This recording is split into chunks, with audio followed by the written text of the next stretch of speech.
নাই, যেটা ফালতু হাদিস। এই হাদিসকে সকল হাদিস বিশারদরা এটাকে উঁচু মানের গ্রহণযোগ্য হাদিস হিসেবে স্বীকৃতি দিয়েছেন। রাসূল পাক সাল্লাল্লাহু আলাইহি ওয়াসাল্লাম বলেন, মুসা আলাইহিস সালামের সাথে একবার আদম আলাইহিস সালামের দেখা হলো। কার সাথে? কার? আদম আলাইহিস সালামের সাথে দেখা হয়েছে। কার? মুসা আলাইহিস সালামের। তো মুসা আলাইহিস সালাম আদম আলাইহিস সালামকে বলছেন, আব্বা জান, আল্লাহ তাআলা এত কিছু জান্নাতে আপনাদেরকে দিয়ে রাখলো, শুধু একটা গাছ এটার কাছে যেতে না করলো, এটা না খাইলে হতো না? কেন? আপনি খাইছেন বলে তো আমরা দুনিয়াতে আইতে এসেছি। আপনি দুনিয়াতে আসছেন, আমরা দুনিয়াতে আসছি। আইসাই যে ফেরাউনের কবলে পড়ছে, জ্বালায় মারতেছে।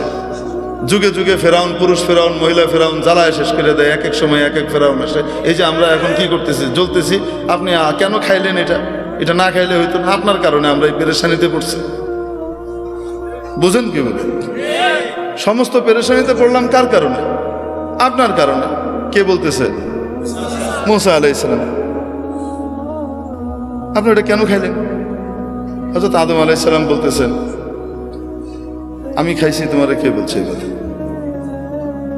বুঝছেন? মুসা আলাইহিস সালাম বললেন, আমি বলি আপনাদের বাবার ছেলেদের মধ্যে সাধারণত 2 নম্বর ছেলে যেটা হয় বাচ্চা, এটা চেতা টাইপের হয় সাধারণত। আল্লাহ তাআলা এটারে বানান শত্রু বাহিনী এসে যেন তার বাবার জমি টমি দখল করে নিতে না পারে। আর বড়টাকে বলেন আল্লাহ তাআলা অনেক বুদ্ধিমান হয়, কিন্তু বেকুবের মতো থাকে, একটু সাদা সিধা থাকে, ওটা ঠান্ডা থাকে। আল্লাহ বানানি ঠান্ডা, কারণ সবাইকে লয়ে চলতে হবে। তো ভাই বোনগুলোর ভিতরে যেন মিল মহব্বত রাখা যায়, সাধারণত এই বুদ্ধিটা আল্লাহ তাআলা বড়টাকে দিয়ে রাখেন। আবার কখনো এটার বিপরীতও ঘটে। ঘটে কি ঘটে না? তো আদম আলাইহিস সালামের যে পোলাপাইন আছে, এরা সবাই কি সমান? হ্যাঁ, সমস্ত নবীরাই আদম আলাইহিস সালামের আওলাদ। কিন্তু আদম আলাইহিস সালামের আওলাদের ভিতরে মুসা আলাইহিস সালাম হলেন মাইজা পোলার মতো, কাউরে ছেড়ে দেন। খোদ রসুল সাল্লাল্লাহু আলাইহি সাল্লাম যখন মেরাজে যান, সহিহ মুসলিমের হাদিস, যখন রসুল সাল্লাল্লাহু আলাইহি সাল্লাম কোথায় যান? মেরাজে যান। জিবরাইল আলাইহিস সালাম এক এক জায়গায় নিয়ে যাচ্ছেন। আপনারা বিরক্ত হচ্ছেন? আচ্ছা, নিয়ে যাচ্ছেন, এক এক আসমানে যান, এক এক নবীর সাথে দেখা হয় এবং মুসা আলাইহিস সালাম পরিচয় করিয়ে দেন। প্রথম আসমানে দেখা হয়েছে হযরত আদম আলাইহিস সালামের সাথে। রাসূলুল্লাহ সাল্লাল্লাহু আলাইহি সাল্লামকে পরিচয় করিয়ে দিচ্ছেন জিবরাইল আলাইহিস সালাম, হাদা আবুকা আদম, ইনি আপনার আব্বা আদম আলাইহিস সালাম, ফাসাল্লিম আলাইহি, ওনাকে সালাম দেন। এটা প্রোটোকল। তো হযরত আদম আলাইহিস সালামকে কি করতেছে?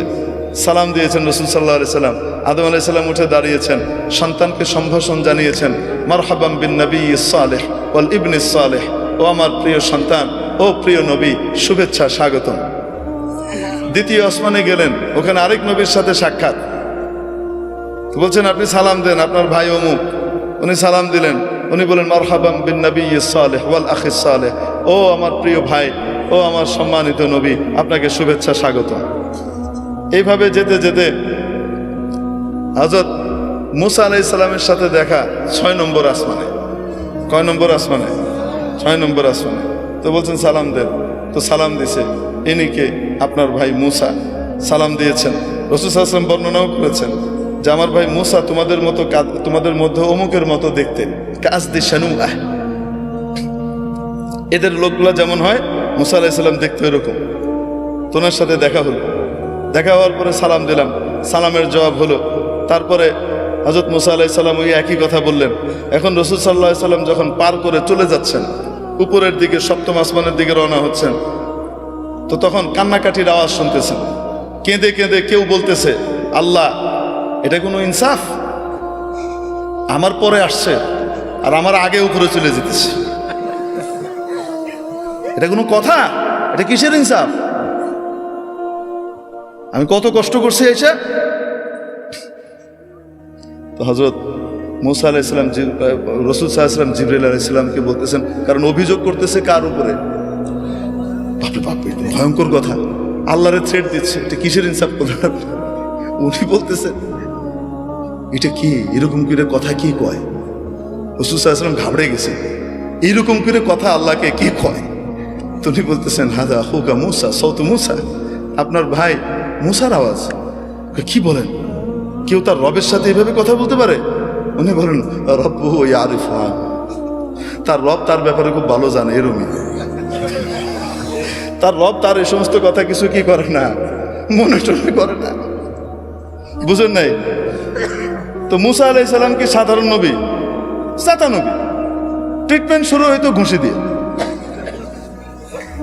কথা পরে আগে ফিডা করলে কেন এরকম? বুঝেন নাই? ঘুষি একটা মারছে গেছে মিটে। ওনার ঘুষিতে যে এত পাওয়ার উনি নিজেও তো জানেন না। সুবহানাল্লাহ, আল্লাহু আকবার। তো মুসা আলাইহিস সালাম সাধারণ নবী না চেতা নবী? আল্লাহ তাআলার বড় প্রিয় নবী। আদম আলাইহিস সালামও ছেড়ে দিচ্ছে না, ধরছে বাপরে। বুঝতে পারছেন? বাবারে ধরে বলতেছে, আপনি এই জিনিসটা না খাইলে কি হইতো না? আপনি সারা জান্নাত ভর্তি জিনিস সারা জীবন খেয়ে শেষ করতে পারতেন না, ওই একটা খায়া আপনি ওনার সৃষ্টি করে আইলেন। দুনিয়াতে আসলে আমাদেরকে জ্বালা যন্ত্রণা ভোগ করতে হচ্ছে, আপনার কারণে আমাদেরকে সব দুনিয়াতে এসে পরীক্ষা দিতে হচ্ছে আর কষ্ট করতে হচ্ছে। আদম আলাইহিস সালাম তো তার রব যেহেতু ওনার বান্দার এই ভাষা সম্পর্কে বুঝে, তো বাপও তো বুঝে। তো বাপও রাগ করতেছে না, চপ আদব কোথাকার, তুই আমার লগে এভাবে কথা কস, এটা কইতেছে না। বাপ ঠান্ডা। বাপ বলতেছে, আমি এরকম করে খাইছি তাই আমাকে দুনিয়া আসতে হয়েছে, তোমরা আইসো। কে বলছো তোমাকে এটা? তুমি ছিলা তো? আমি থাকি আর না থাকি তাওরাতের ভিতরে আছে। আমার কাছে যে আল্লাহ তাওরাত কিতাব নাজিল করছেন সেই কিতাবে আছে, আপনি কাম ঘটাইছেন। তারপরে আমরা আসছি। তাহলে তো আদম আলাইহিস সালাম রাগেন না। আদম আলাইহিস সালাম জিজ্ঞেস করেন, আচ্ছা তাওরাতের ভিতরে আছে? হ্যাঁ। তুমি তোমার তাওরাত সম্পর্কে জানো? তাওরাত কবে লেখা হয়েছে? হ্যাঁ, জানবো না কেন? কবে লেখা হয়েছে? আপনার জন্মের 50,000 বছর আগে লেখা হয়েছে। আরেক হয়তো 40,000 বছরের কথা আছে। 50,000 বছর আগে লেখা হয়েছে। ও, আমার জন্মের 50,000 বছর আগে তোমার তাওরাত লেখা হয়েছে? হ্যাঁ, তাওরাতের ইতিহাস আমার উপরে তাওরাত নাযিল হয়েছে, আমি জানবো না? আচ্ছা, তো বেটা একটু বলো দেখি, আমার জন্মের 50,000 বছর আগে তোমার কিতাবে যেটা লিখে দেওয়া হয়েছে সেটা আমি করছি, আমার দোষটা করি? দেখে আমি করছি না, উনি চাইছেন তাই করছি। আরে পরের কথাটা হাদিসে নাই, আমি বলতেছি। আরে যদি আমি ওইটা না খাইতাম, তুমি আমার উপরে প্রশ্ন উত্থাপন করার সুযোগ পাইতা না। আমরা মিয়া বিবি জান্নাতে থাকতাম, পোলাপাইন তো আর হইতো না। পোলাপাইন হওয়ার জন্য কিছু নাপাক জিনিস বের হয় কি হয় না? ওটা তো জান্নাতে বের করার কোনো সুযোগ নাই। তো তোমার দুনিয়াতে আসার জন্য তো, এই কথা কবার জন্য তো আমার নিচে আসা দরকার ছিল। তোমার তো শুকরিয়া আদায় করা উচিত যে আমি ওইটা খাইছি তাই তুমি জান্নাতের মুখ দেহ নবী হইছ। এটা উনি আমি ভাবার তো বললাম, কিন্তু আদম আলাইহিস সালাম বলছেন যেটা আমার জন্মের এত হাজার বছর আগে তোমার কিতাবে লিখে দেওয়া হয়েছে সেটার জন্য কি আমি দায়ী? আদম মুসা আলাইহিস সালাম চুপ মেরে গেছেন। রাসূলুল্লাহ সাল্লাল্লাহু আলাইহি ওয়াসাল্লাম এখানে বলেন খুব মজার কথা, ফাহাজ্জা আদম মুসা, আদম মুসাকে পথ কেটে ফেলাই দিছে। আদম মুসাকে এভাবে কি করছেন? ধাই করে ফেলে দিয়েছেন, হারিয়ে দিয়েছেন। আমরা বলি না, আদম মুসাকে কি করেছেন? হারিয়ে দিয়েছেন। রাসূল সাল্লাল্লাহু আলাইহি ওয়াসাল্লাম এটা যখন বলেন, বলতে গিয়ে হেসে দিয়েছেন, কারণ বাপের গর্ব তো নিজের গর্ব। আরে কয় না কেন? তো আমরা আদমের সন্তান, এজন্য কি আমরা লজ্জিত না গর্বিত?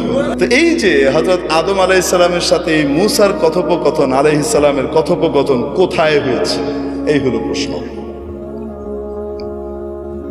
বুঝাতে পারি নাই?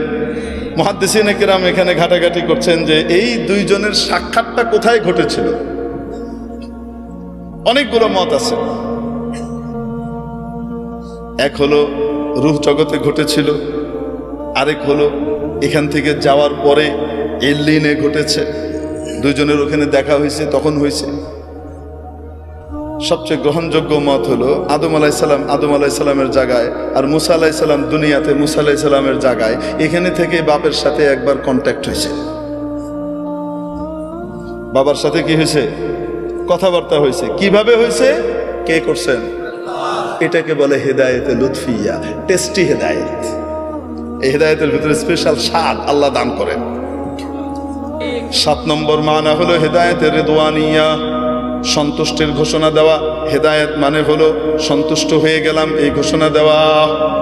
সূরা মুহাম্মাদের মধ্যে আছে ওয়াল্লাযীনা কুতিলু ফি সাবিলিল্লাহ,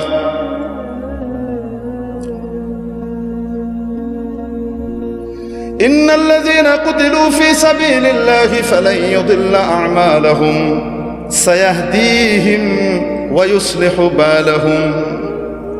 নিশ্চয় যারা আল্লাহর রাস্তায় শহীদ হয়েছেন তাদের আমলকে আল্লাহ নষ্ট করবেন না, অতি সত্বর আল্লাহ তাদেরকে হেদায়েত দিবেন।